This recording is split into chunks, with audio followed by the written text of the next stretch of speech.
Today we are taking simple Dollar Tree canvases and turning them into beautiful high-end home decor using several different techniques. I hope you enjoy.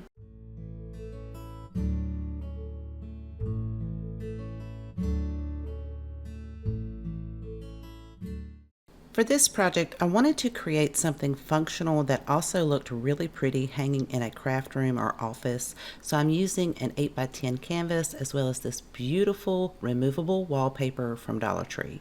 I'm going to start by peeling off the backing, place that on top of my canvas, press it down as I remove the back papers. You want to leave enough overhang to be able to wrap all of the edges. Once I flip it over, I'm going to take a brayer and go along the back side of the canvas to make sure that the paper adhered to the front flat and wrinkle free. Then I can fold over the edges, and because this is removable wallpaper, I did add a couple of pieces of Scotch tape to make sure it stays in place. I'll repeat that process on the opposite side, and for the other two ends, I'm going to fold those corners in just like you're wrapping a present at Christmas time. Once I have those folded in, I can flip that over and again attach it to the back side of the canvas and add a couple pieces of Scotch tape to hold it in place. Then I can repeat that process on the other end. And as pretty as it is covered in this wallpaper, we're not finished. We're going to take some ribbon, and I thought this Dollar Tree ribbon was beautiful color to coordinate with this wallpaper. So I am going to glue this diagonally from corner to corner on one side and then flip it over to the back and add some hot glue to the back side to hold it in place. Repeat that on the opposite two corners, and once you have those back pieces glued down, we're going to cut some pieces to create another diagonal, but this is going to form like an X on each side, and we'll repeat that at the bottom. Once you've cut all of your ribbon and you have left enough to be able to wrap it around to the back, start by gluing it in the center where they'll make that X, and then you can glue your top pieces where they overlap, and then you'll be able to glue those to the back side to make sure they all stay in place. Once you have that done, you can repeat that same process for those two pieces of ribbon at the bottom. Just try to keep it as straight as possible where they overlap. Then you can glue your pieces down to the back and trim any of your excess ribbon off. I used my hair dryer to make sure I removed any of the glue strands, and then I'm using some of these velvet push pins from Dollar Tree. Now because the canvas and this wallpaper are pretty thick, I just took a sharp tool to poke a hole right where the two ribbon pieces meet, and then I could push in my velvet push pins. I did that where all of those overlap, so I used a total of 5. And if you flip it over to the back, they do stick out, but it is not as high as the frame itself.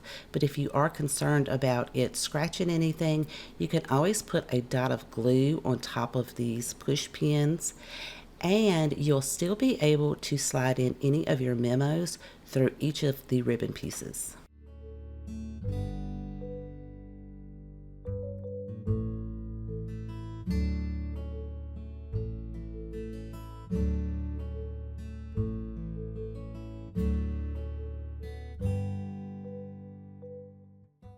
Using an 8x10 canvas, I'm going to flip this over to the back side, and using my staple lifter, remove all of the staples from the back side of this so that I'll be able to remove the canvas. You can find a staple lifter like this at your local home improvement store, or I also have it listed in my Amazon store. I am using a clearance 8x10 canvas from Hobby Lobby, and when I pulled the wood frame out, it is absolutely gorgeous, but you could definitely recreate this with a Dollar Tree canvas. Now I need to trim all 4 sides down, and I need to make sure that they are straight as possible. I'm going to trim this down to 8x10 because I want to try a technique by placing this in my inkjet printer to see if I'll be able to print on this canvas material. You want to make sure that you try to remove as many wrinkles as possible. And depending on how your printer setup is, you want to feed your canvas in there so that it will print on the top part of that fabric. Now, it did print a beautiful picture. However, I did not realize until after the fact that apparently my yellow ink was clogged. So that's why it did not come out as vibrant as I wanted it to be, but that's okay. I'm still going to work with it. I was really impressed that it did print on this fabric. Now you do not want to touch the ink because it is still wet and you don't want to smear it. So I let mine set overnight and let that ink dry, and I just made sure that it was dry before I proceeded. Now I wanted it to be a little bit shinier, so I'm going to take some triple thick clear glaze to go over the ink, and I'm going to go ahead and go over the entire canvas fabric because it will leave a shiny sheen to it, and I want it to all look cohesive. Using Waverly's Antique Wax, I'm going to go over the wood frame, applying it with a brush, and then blending it in with a wet wipe. Now, you do want to allow your triple thick clear glaze as well as your antique wax to completely set up before you put these two pieces together. And look how shiny that triple thick clear glaze made this canvas fabric.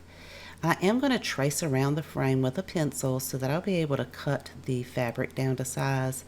You could use a pair of scissors, but I'm just going to use a box blade or a utility knife to trim on the inside of the pencil marks because I don't want any of the fabric to show from the back side of the frame. Then I can very carefully turn this over once I have it placed in the correct place, and you can use some hot glue to secure one side. Allow it time enough to set up before you peel that back and glue the other three sides down because you want to be able to stretch it as tight as you can. You can also reinforce this with some staples if you like.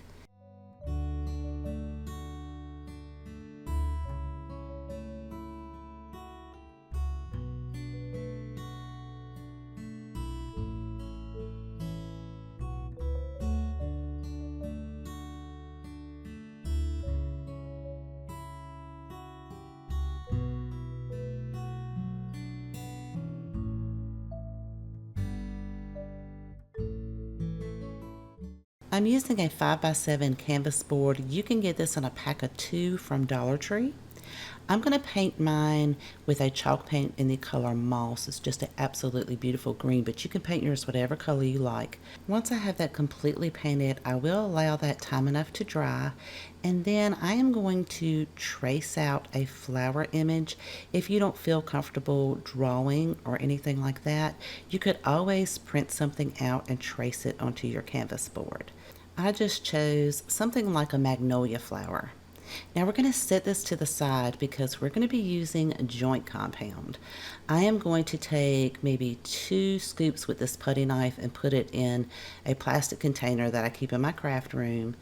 And then I'm going to mix in some school glue. I'm hoping that this will help prevent any cracking as the joint compound dries. Also, I'm going to add in some white paint because sometimes when it dries, it tends to have a lightish gray color. I'm going to mix that thoroughly. You want to make sure that all of your glue and paint is incorporated together. Using a thick Ziploc bag, I'm going to place all of this mixture inside of it. And then I'm going to push it all to one corner. You can use a piping bag if you have one, but I'm just going to make my own with this Ziploc bag. Once I have all of the air pushed out of the bag, I can seal this up and fold it over, and then I can squeeze all of that down to the corner. Then I could cut a tiny little hole at the bottom, and then using a paper towel, I'm going to squeeze some of that mixture out to get any of the air out first.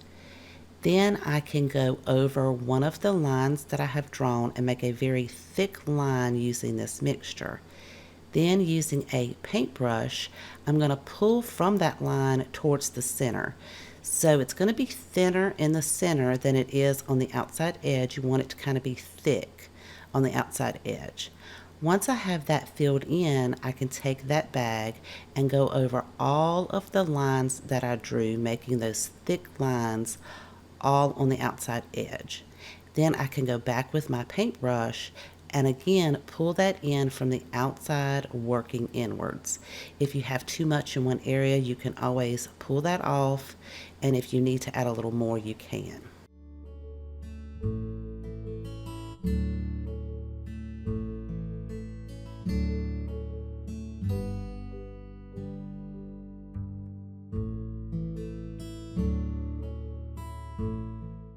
For the center of the flower, I am going to just swirl that around and kind of build it up in the middle. And then take my paintbrush and just create swirls to kind of mimic the center of a flower.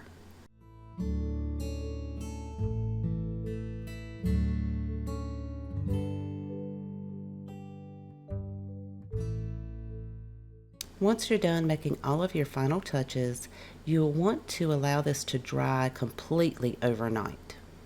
This is how mine is looking. Now it does have a little crack there, but that's okay. I love the texture in this. I'm going to use some gold acrylic paint, and using my paintbrush, I'm just going to dab that in the center of the flower, also creating a little bit more texture. Then I can take my paintbrush and very lightly go around all of those raised portions on the outline to really give this a true 3D effect and really bring out this design. Just take your time and enjoy this process.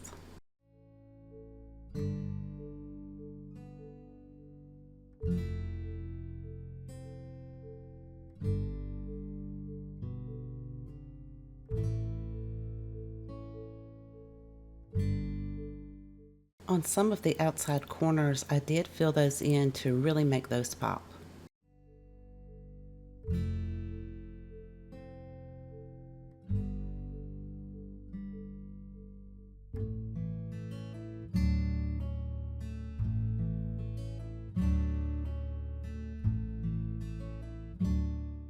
Since I have some of that joint compound mixture left over, I decided to go ahead and make another one. This is a 5x7 stretched canvas, and it is very important that you apply something like a chalk paint over top of it, because this is going to give it a little bit of grip so that the joint compound will stick to the canvas.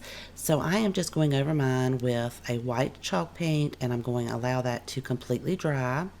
And then again, I'm going to use a pencil and just trace out a flower design. And I did put some painter's tape over the end of that bag just to keep that joint compound mixture from drying out.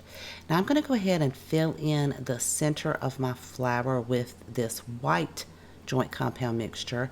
I'm going to place the painter's tape back over the hole on the bag to seal that up, because I'm going to take some blue acrylic paint and put a good amount in there, and then I can seal my bag up and squish it around to kind of blend it together. So I just kind of flattened mine out, pushed it around. It probably would have been easier to take the joint compound out and mix the blue paint in, but I didn't want to waste another Ziploc bag. So once I have mine all mixed up, it is going to have a little bit of white paint at the end, but that's okay because it's going to give us a beautiful swirled color. I'm going to do just like I did previously and squeeze a thick line out on all of the lines that I drew, and then take my paintbrush and pull it from those outside edges into the center.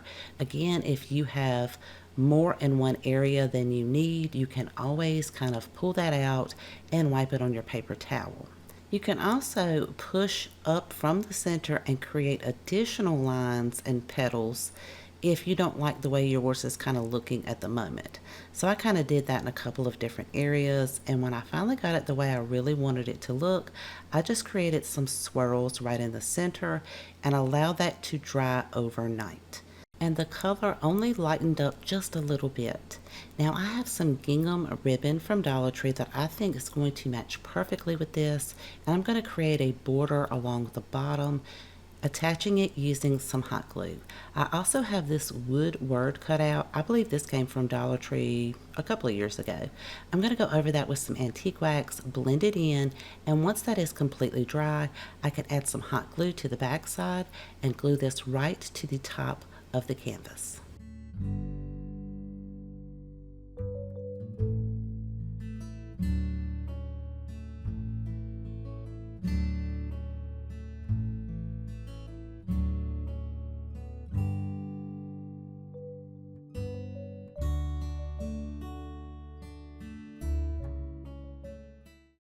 For this project, I'll be using a 5x7 stretched canvas as well as a 5x7 canvas board. I am going to apply a layer of Mod Podge on top of the canvas board, spreading it all the way to the edges. And then I'm also going to apply some Mod Podge on top of the stretched canvas. I'm going to make sure that I also add Mod Podge to the outside edges of the stretched canvas, and then we'll allow that to completely dry. Once dry, flip the stretched canvas over and add a layer of Mod Podge to the back side, making sure that you get it all the way to the edge, and allow that to dry. I'm going to be using some distressed floral scrapbook paper from Hobby Lobby, and I am going to mark and measure out 6 inches by 4 inches, and this will fit perfectly in the back side of the stretched canvas. Then we can flip this over, and I'm going to be using a different kind of distressed floral paper from Hobby Lobby to go over the top of the canvas. I do want to leave a nice amount on the outside edges to be able to wrap that around the canvas. Once you have that in place, you can set this on a heating mat. Using a piece of parchment paper, go ahead and iron the piece on the inside of the stretched canvas, making sure that all of the edges are sealed. And then I'm going to flip it over and go over the top again just to make sure that it is sealed on top of the wood frame. Once you've allowed that to cool down, you can go ahead and cut little angles at each of the corners. And then I'm going to fold one end up because I'm going to be attaching it to the outside of the canvas. But before I iron that on, I am going to go back and cut those little corners off, and then the corners on those sides to kind of make little rectangles, so this will wrap around perfectly, and I'll do that on the opposite side as well. Then using my parchment paper, I can go back and iron all 4 sides down, and it's going to look something like this. Now I did go ahead and add some Mod Podge to the back and glue those to the back side because I had enough paper for that. And for the canvas board, I'm going to use this beautiful watercolor print. This is available on my website as well as my Etsy shop, and I have both of those linked below in the description box if you are interested in those. I'm going to iron this onto the canvas board, and then using my scissors at an angle, go ahead and trim away all of that extra paper. Then we're going to set that to the side for just a moment, and working on the stretched canvas, set this on a cutting board, and then using my utility knife, I'm going to cut this through the center, not all the way to the edge, just leaving a little space, and then cut that in the center on the opposite side. Then for those 4 sections, I'm going to start in the center and work my way to the corner, again not going all the way to the corner. Once I have all of those 4 sections cut out, it's going to look something like this, and then you just push those pieces forward. Then we're going to flip it around to the front, and we're going to curl each one of these over, and I find it helpful to just use the handle of a paintbrush. That way it'll keep all of the curls the same size. Once you have that to the edge, add some hot glue to the very tip of the canvas, and then glue it down to itself. And then I just put my paintbrush handle in there to hold it long enough for that hot glue to set up.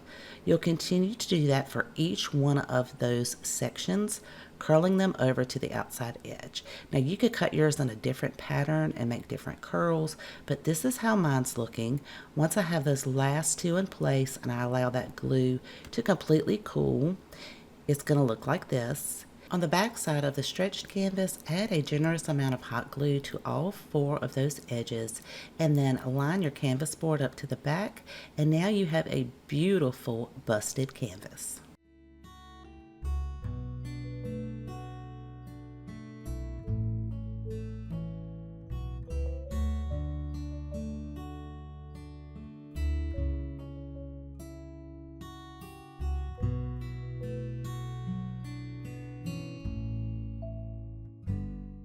I'm using a 5x7 stretched canvas, but you can use whatever size you like. I'm using some chalk paint in the color Ocean Blue.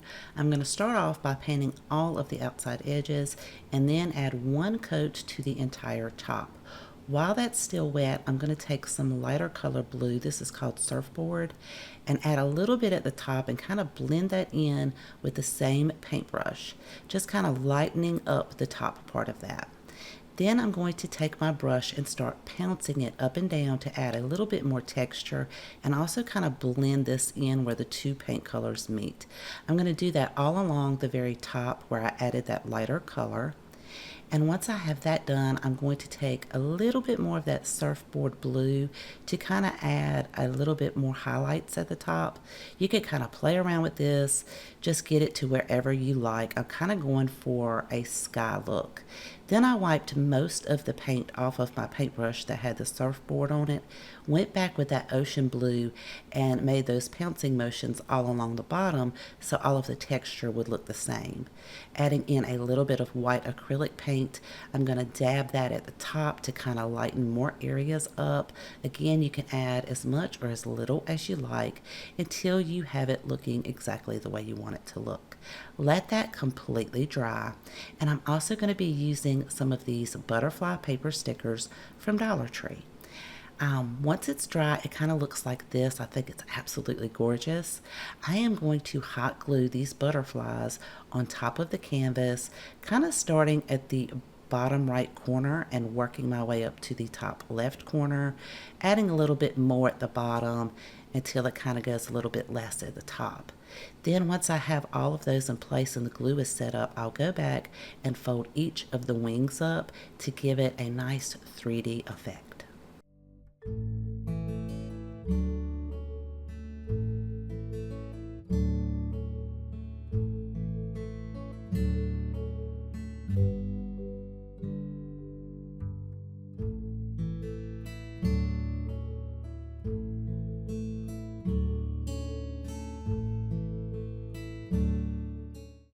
I hope you enjoyed today's projects, and if you have a favorite, please let me know in the comment section down below because I always love to know which one is your favorite. If you haven't subscribed already, I would love for you to click that subscribe button right below the video. Thank you so much for spending time with me today. Please take care, and I'll see you guys next time.